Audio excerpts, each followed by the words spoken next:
And so my question in this, when I look at this, and it was a question we had last week when we went at our football committee meeting, was what's the potential impact, on our sport, It just adds another layer to what is already perceived to be a problem in our state that the AHSAA has recognized with, how do we come to some kind of balance with different schools having a larger number of transfers in a particular sport than other schools. But I think we have to circle back to the whole beginning of what is the purpose of a school? What is our mission? Why are we in education? And why do we have public schools in the United States of America? It's because we want a more learned society, and we, as a byproduct, get to influence young people, hopefully to have a much better life. That's job number one. So if you have a child, I salute you trying to get that child to the best school possible. What I think this Choose Act maybe has done is allowed outside players to come in and figure out a way to utilize that funding to get a child into a school, regardless of the academic level of the school or the academic opportunity for the child. You may have more opportunity at one school than the other. So I think everything comes back to what is really our mission in education. And then why are there rules in everything that we have in the world? Because if we follow the rules, if we stay within the rules, then it leads to organized behaviors. And that equals fairness, and that equals, opportunity for all, not just some, which was really a big problem in our country in the past.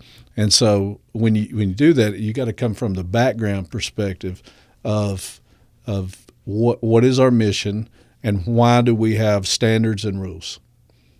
Now, once you establish you have standards and rules to even organize your society, then it's where are the bad players in this? If there's a problem, let's investigate the bad players in this, be it a school system taking Choose Act money and getting a little more income into their school system than they would have, or be it for something as simple as recruiting an athlete to a sport, something like that, to get that money in as well. But even more beneficial would be more success on the court, the field, whatever.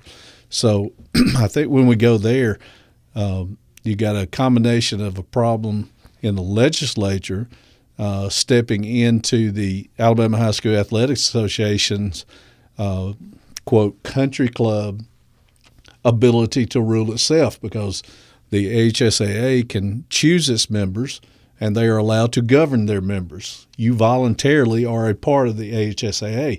If we don't like the AHSAA rules, we got two options. We can try to influence it to change it. We write proposals, or we can get out of it and be in another association.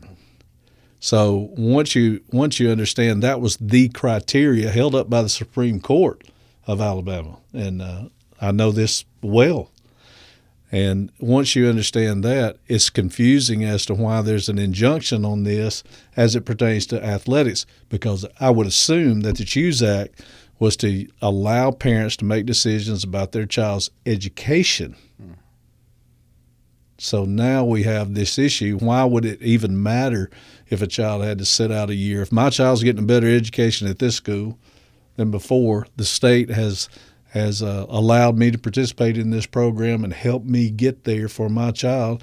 Who cares if he gets to play for 1 year or she gets to play for 1 year if it's a better academic opportunity for their entire life? So, it's a strange place to be this time.